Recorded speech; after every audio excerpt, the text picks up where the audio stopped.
Olá pessoal, estamos aqui para mais uma videoaula, retomando aí os nossos estudos dentro da disciplina de História. Hoje nós vamos voltar um pouco os nossos olhos para a História geral, né?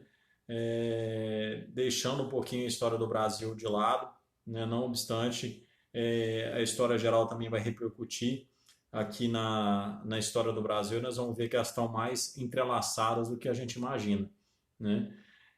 O contexto que nós vamos analisar é o contexto europeu nos séculos XVI, XVII e XVIII, principalmente no tocante ao que nós vamos denominar como Antigo Regime, né, uma forma de governo que ficou marcadamente reconhecida na França, mas que vai ter similaridades em outros países do continente europeu nesse período. Então, bora lá para ver um pouquinho mais daquilo que é o Antigo Regime. E aí nós vamos reconhecer, né, a nível político e social, o que foi denominado como Antigo Regime. Lembrando aí que está dentro daquele contexto do absolutismo monárquico, né, que nós vimos anteriormente, falando a respeito, inclusive, dos teóricos do absolutismo, né, e aí nós vamos relembrar um pouco desses teóricos aqui também, dentro desse contexto da definição do Antigo Regime, né? Então, reconhecendo ali o absolutismo como um processo de centralização política e administrativa que vai ocorrer durante a Idade Média, principalmente lembrando, né, que o contexto em que a Europa está saindo é um contexto de feudalismo, é um contexto de ruralização, um contexto de fragmentação da sociedade, onde o poder estava diluído na mão dos senhores feudais. Não havia a figura de um poder central. Isso começa a modificar esse contexto a partir do momento em que o comércio ressurge, as cidades voltam a ganhar notoriedade e a burguesia surge como uma nova classe social. Essa burguesia querendo uma série de melhorias no que diz respeito ao transporte, à segurança, à unidade de pesos e medidas, a uma moeda única, ela vai passar a investir nos reis, né, para que os reis novamente centralizassem o poder e tivessem sobre a sua tutela a organização de um território, a organização de um estado, facilitando aí, né, os meandros e a própria atuação da burguesia dentro dessas localidades, né? Nós vemos também nesse contexto de absolutismo a ideia, né, nós vamos trabalhar isso um pouquinho melhor adiante, a questão de que o poder do rei vai estar ligado diretamente à ideia do poder divino. Ou seja, o rei só é rei não por vontade própria, mas porque Deus quis assim. E aí o poder dele vai acabar sendo inquestionável. Afinal de contas, ele é um representante de Deus na Terra. E é isso que a gente vai ver também no decorrer dessa aula, né? Nós vamos ver uma legitimação bem nítida dos níveis sociais dentro dessa sociedade, onde alguns estratos sociais vão ter uma série de privilégios, enquanto o povo, né, que compõe a base dessa sociedade vai continuar sendo explorado com impostos, com a carga de trabalho sobre-humana para alimentar, né, uma corte parasita, uma estrutura política que só sabia sugar dessas estruturas secundárias aí que vão fazer toda a diferença no papel econômico dentro da França e dentro da Europa nesse período. Nós vamos ver a manutenção de algumas estruturas ainda da Idade Média, principalmente na questão do domínio da terra, né? E aqueles que não têm a terra vão passar a prestar serviço e não vão ter uma remuneração digna, tá? A burguesia que vai surgir como uma classe social e, por consequência, ela vai ao longo do processo histórico requerer participação política, mas nesse momento, apesar de ter poder econômico, ela ainda não vai ter um domínio político nas decisões que vão ser tomadas dentro dessas localidades, né? Do ponto de vista da economia, né, o peso da economia do Antigo Regime está baseado na agricultura, tá? Praticamente ainda a permanência do regime senhorial, ou seja, poucos homens vão ter acesso à terra e aqueles que o tinham vão ter um domínio sobre os demais, tá? A questão do comércio internacional, nós vamos ver principalmente na questão do mercantilismo, como isso vai se desdobrar, né, a questão das políticas econômicas que vão ser colocadas em prática, tá? Principalmente no que diz respeito à proteção de mercado, no que diz respeito à aquisição de colônias, no que diz respeito a uma busca de maior lucro, né, sem perder moeda, sem perder divisa, sem perder lastro para outras nações, né? E nós vamos ver que essa política mercantilista ela vai vigorar durante um bom tempo dentro da Europa, né, sendo aí o direcionamento de toda a política, de toda a organização econômica dentro dessas localidades, né? Assim como as medidas protecionistas que vão ser tomadas ao longo do tempo, justamente para blindar esses mercados nacionais da concorrência e daquilo que era um próprio desdobramento aí do processo de globalização, aonde a ligação entre esses países vai ficar mais fluida, mais próxima, mas ao mesmo tempo essas nações querem proteger sua economia, colocando vários impostos sobre aquele produto que vinha de fora. Isso aí nós vamos ver também dentro dessa política mercantilista.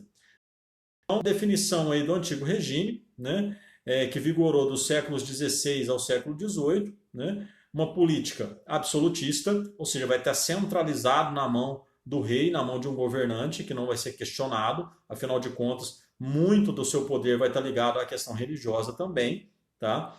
Uma sociedade de ordens, onde o clero, a nobreza vão ter os principais privilégios e o povo é que vai carregar o fardo de sustentar as nações, né? A economia vamos ter como base a agricultura, o comércio, né, baseado aí numa política mercantilista. Dentro do absolutismo, pessoal, então nós vamos ver uma centralização, né, desde o final da Idade Média, elencando aí, colocando como protagonista desse processo a figura do rei, muito impulsionado pelos interesses da própria burguesia, que vai financiar esse rei para que esse rei tivesse condição de montar uma estrutura burocrática capaz de manter o Estado em ordem, como, por exemplo, um exército permanente, como uma estrutura administrativa, com funcionários reais, né, com toda uma estrutura capaz de manter o Estado funcionando, né?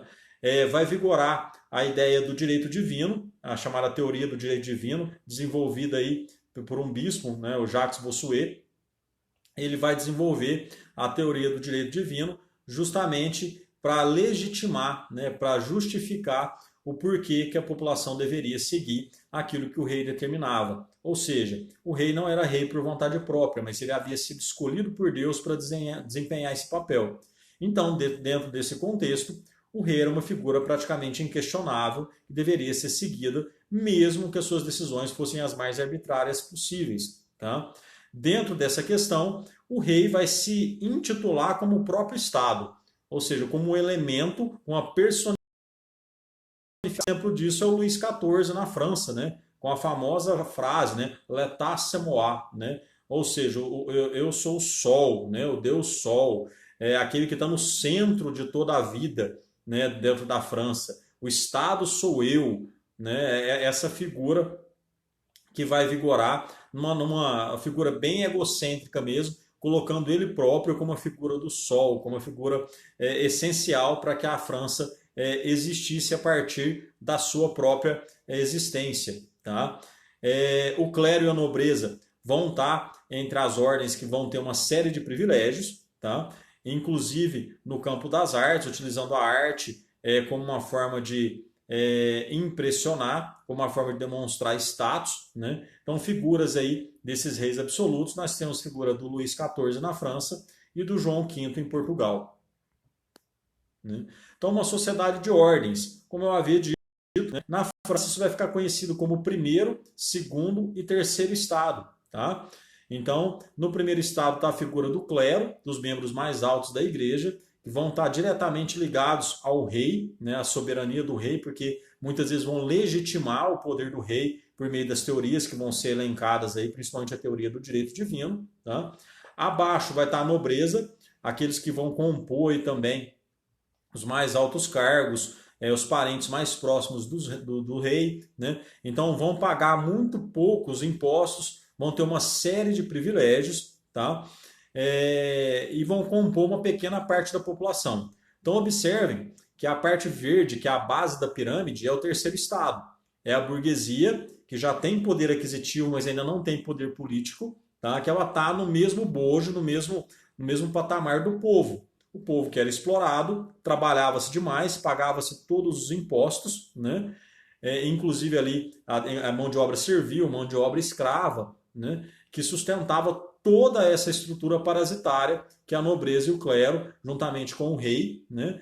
Que só sugava, né? E não devolvia nada para a sociedade. Né? Guardadas as devidas proporções, o Brasil hoje não vive muito distante disso. Afinal de contas, os políticos ganham muito, né? O povo não ganha quase nada, e em tempos de crise, né?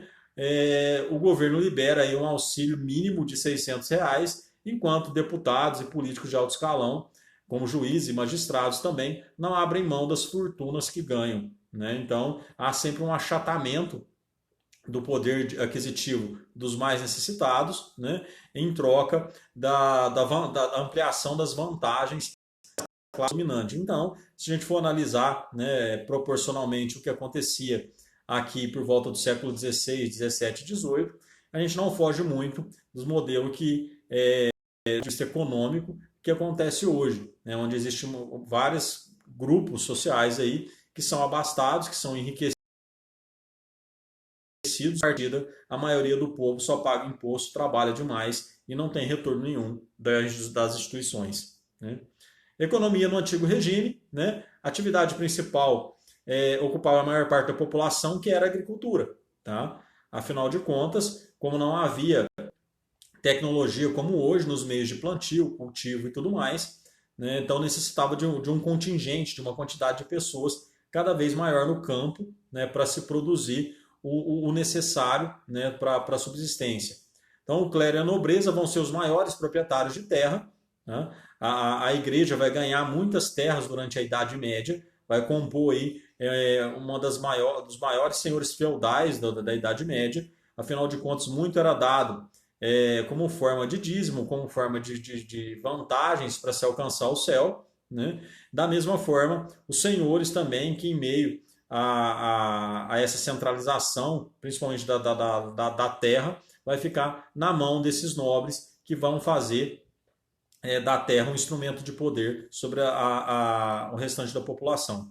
Como eu disse, a produtividade é extremamente baixa, afinal de contas, não havia insumos agrícolas ou tecnologia como hoje de plantio, né? E principalmente conhecimento técnico como há hoje para que o solo produzisse mais, então o esgotamento do solo era algo comum, então tinha que se plantar grandes extensões de terra, necessitava de uma grande contingência de pessoas e mesmo assim, né, muitas vezes a produção era insuficiente. Tá? Então a produção de cereais, né, que muitas vezes não conseguia matar a fome de todo mundo, em meio às crises que vão surgir na Europa também, como crises ligadas à epidemia, às guerras que vão dizimar boa parte da população de tempos em tempos na Europa, tá? Fazendo aí se não tivesse um crescimento demográfico significativo, ou seja, a população não vai conseguir crescer, não vai conseguir aumentar devido a esses períodos de crise, sejam elas crises agrícolas,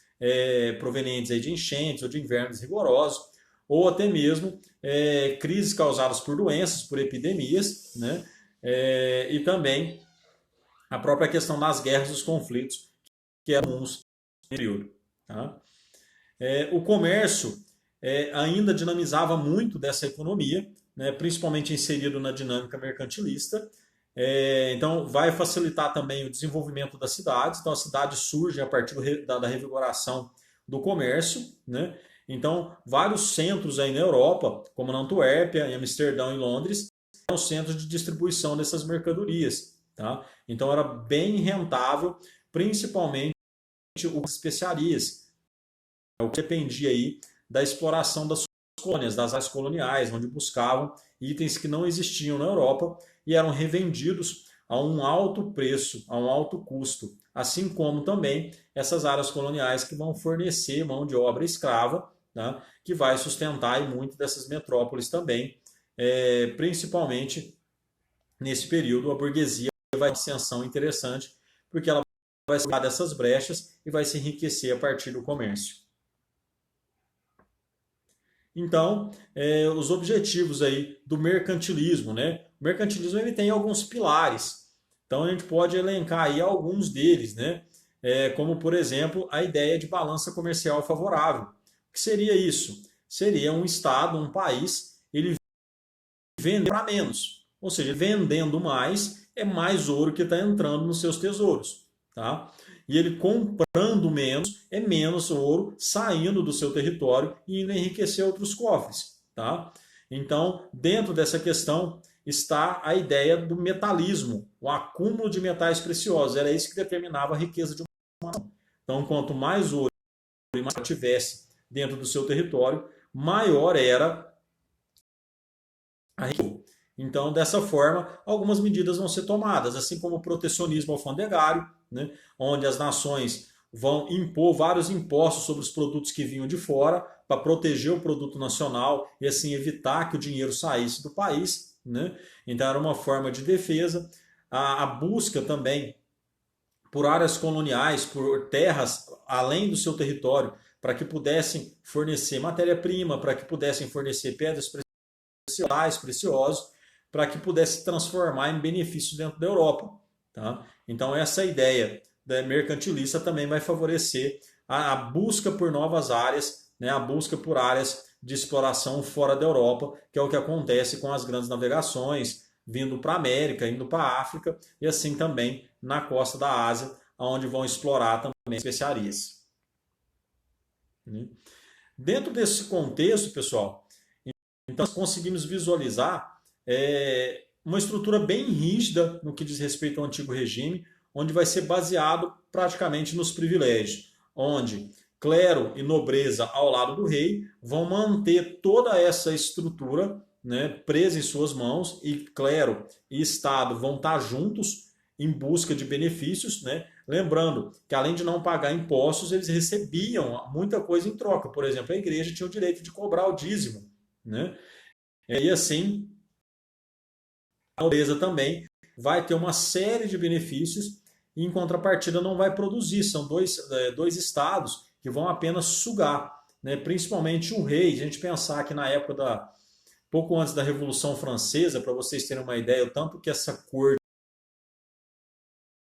de rei, por exemplo, a rainha, ela tinha as damas de companhia, né? Essas damas de companhia acompanhavam ela durante os chás da tarde, durante as aparições públicas e tudo mais. A rainha da França ela chegou a ter 200 damas de companhia. Cada dama de companhia, que era escolhida, né, ia morar no palácio junto com sua família. Ou seja, eram 200 famílias que eram alimentadas simplesmente por um mero capricho da rainha. Ou seja, que só sugava, que não dava retorno. Tá? Então, dessa forma, o antigo regime vai estruturar uma estrutura bem rígida, onde o rei está no centro, abaixo do clero,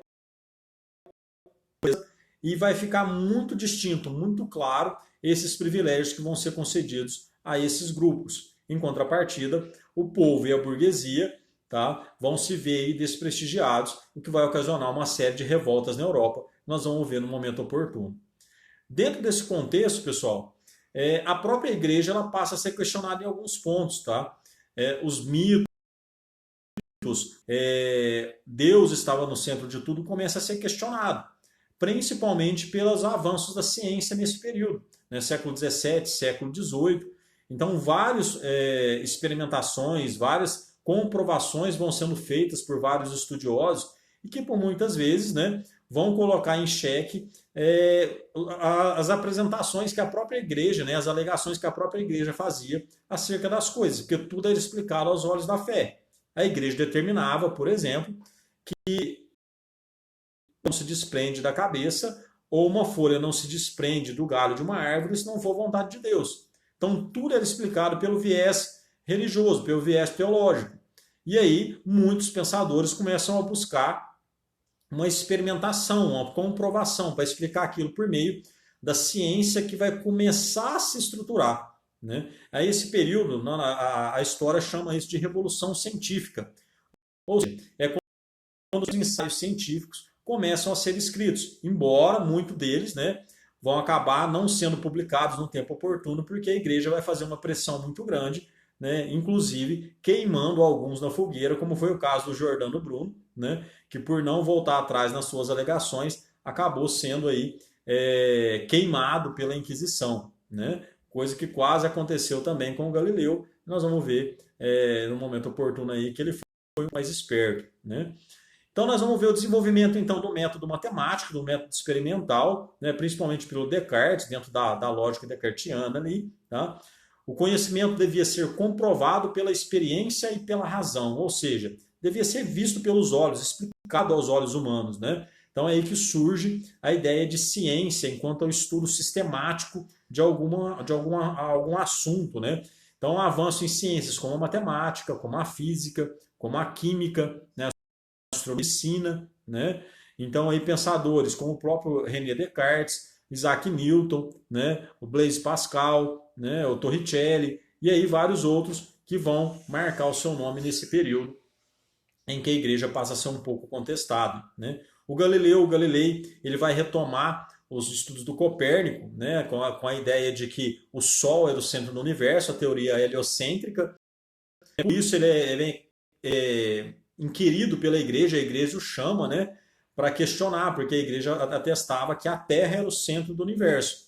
E aí o Galileu acaba tendo que dizer que aquele pensamento dele era apenas uma hipótese, né, e que na verdade ele não pôde afirmar com todas as letras o que os estudos dele apontavam, senão provavelmente teria sido conduzido também à fogueira. Tá? Então aí a questão do Lavoisier também com a química, né, do Harvard, ou seja, vários segmentos da ciência começam a ser estudados, começam a ser experimentados, justamente para dar luz à razão. Tá?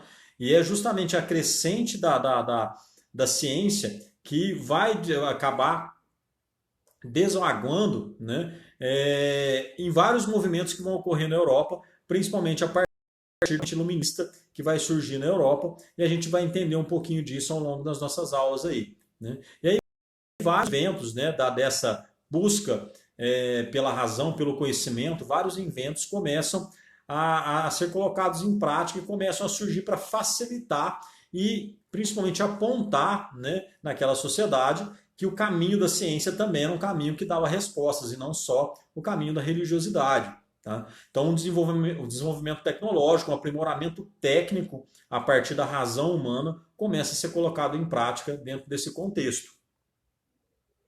Então, dentro desse contexto, pessoal, vai haver também uma ampla divulgação desses conhecimentos. Afinal de contas, né, a imprensa de tipos móveis, ou seja, a forma de imprimir os documentos já estava sendo colocada em prática. Né,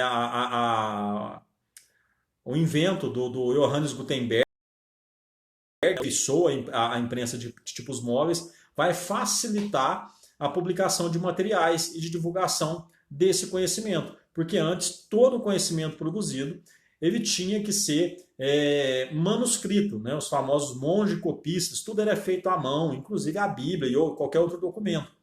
Então, a partir do momento em que a imprensa surge, tá, ela vai facilitar muito a impressão de vários documentos, né?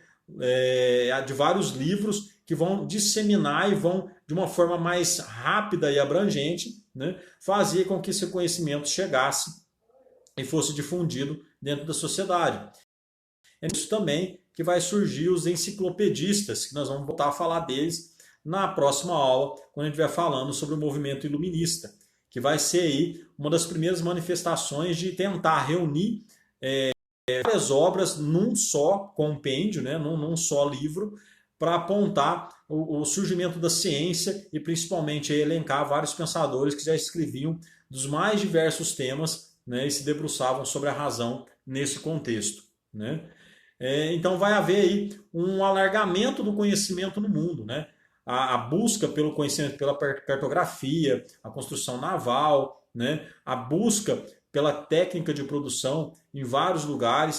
Então vários pensadores começam a se debruçar sobre a razão, sobre o conhecimento e vão buscar experimentar e colocar à prova, né, tudo aquilo que estava se transformando nesse. Então, pessoal, nós vamos ver a partir da próxima aula como surge o iluminismo, muito baseado na contestação aos ideais do antigo regime, né, e principalmente querendo dar luz à razão, querendo pegar o gancho justamente nessas ideias da revolução científica e mostrar uma nova forma de ver o mundo, não só do viés teológico, não só do viés religioso, até porque nesse contexto a Igreja Católica representava dominação. E as pessoas estavam muito mais presas à igreja, dentro da igreja, com medo de ir para o inferno, do que realmente com vontade de ir para o céu. E aí a gente vai ver que isso vai ser questionado durante esse período, e o movimento iluminista